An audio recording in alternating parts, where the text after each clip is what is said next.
Hello friends. Karur Vysya bank ने आज अपने क्वार्टर फोर के रिजल्ट मार्केट क्लोज होने के बाद डिक्लेयर किए, तो उसे डिटेल में समझ लेते हैं।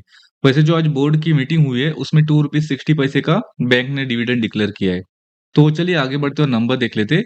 ये जो वैल्यू है वो लैक्स में है, लेकिन मैं आपसे डिस्कस करते समय उसे करोड़ में कन्वर्ट करके डिस्कस करूंगा। शुरुआत में इंटरेस्ट इनकम देख लेते हैं, जो कि बैंक में इंपॉर्टेंट रहता है।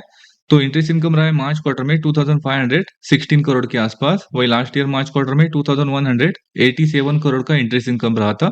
और दिसंबर क्वार्टर में 2488 करोड़ का इंटरेस्ट इनकम रहा था। यहाँ पर अगर ईयर ऑन ईयर बेसिस देखेंगे तो हमें अच्छा खासा 15% का इंक्रीज देखने को मिल रहा है। वही क्वार्टर ऑन क्वार्टर बेसिस पर ऑलमोस्ट फ्लैट सिर्फ 1% का इंक्रीज देखने को मिल रहा है। अब टोटल इनकम देख लेते हैं।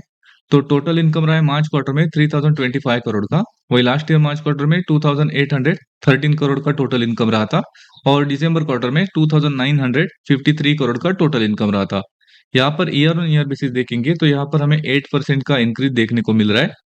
वही क्वार्टर ऑन क्वार्टर बेसिस पर 2% का इंक्रीज देखने को मिल रहा है।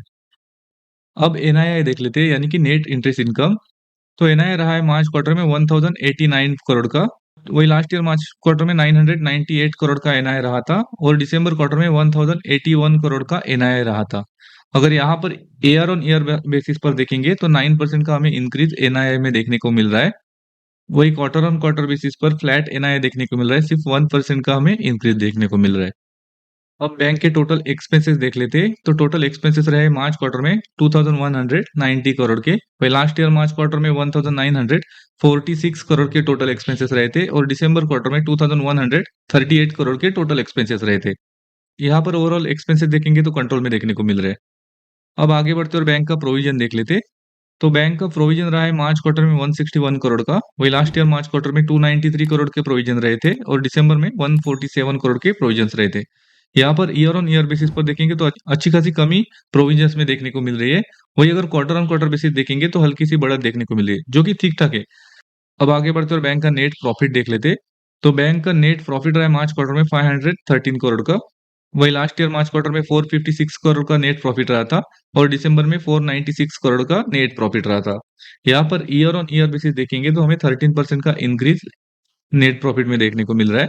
वही क्वार्टर ऑन क्वार्टर बेसिस पर 3% का इंक्रीज देखने को मिल रहा है। अब आगे बढ़ते हुए बैंक का ईपीएस और ग्रॉस और नेट एनपीए भी देख लेते। तो शुरुआत में ईपीएस देख लेते। तो बेसिक ईपीएस रहा है मार्च क्वार्टर में 6 रुपीज 38 पैसे का। वही लास्ट ईयर मार्च क्वार्टर में 5 रुपीज 67 पैसे का ईपीएस रहा था। और दिसंबर क्वार्टर में 6 रुपीज 16 पैसे का ईपीएस रहा था। यहाँ पर ईयर ऑन ईयर और क्वार्टर ऑन क्वार्टर बेसिस पर ईपीएस देखेंगे तो हमें बढ़त देखने को मिल रही है, जो कि पॉजिटिव है।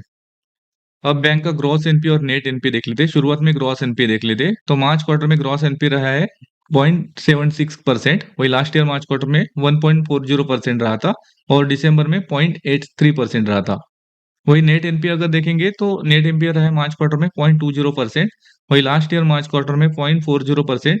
और दिसंबर में 0.20% रहा था।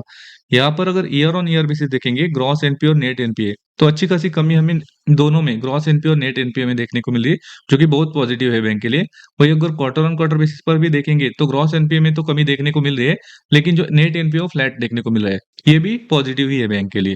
ओवरऑल नंबर देखेंगे तो अच्छे नंबर्स इस क्वार्टर में हमें देखने को मिल रहे हैं, जहां per year on year basis पर इंटरेस्ट इनकम, एनआईआई और नेट प्रॉफिट में अच्छा खासा इंक्रीज देखने को मिला है। वही क्वार्टर ऑन क्वार्टर बेसिस पर देखेंगे तो ऑलमोस्ट फ्लैट नंबर्स हमें इस क्वार्टर में देखने को मिले। उसी के साथ जो प्रोविजन है उसमें भी हमें सालाना आधार पर कमी देखने को मिली। और जो ईपीएस है उसमें भी बढ़त देखने को मिली है।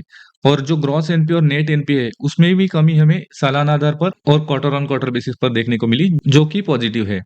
और वैसे भी लास्ट 3 महीने में अगर स्टॉक का परफॉर्मेंस देखेंगे तो स्टॉक में सिर्फ 5% की तेजी हमें देखने को मिली है। तो शायद इस रिजल्ट के बाद स्टॉक में पॉजिटिव मूवमेंट देखने को मिले। Thank you.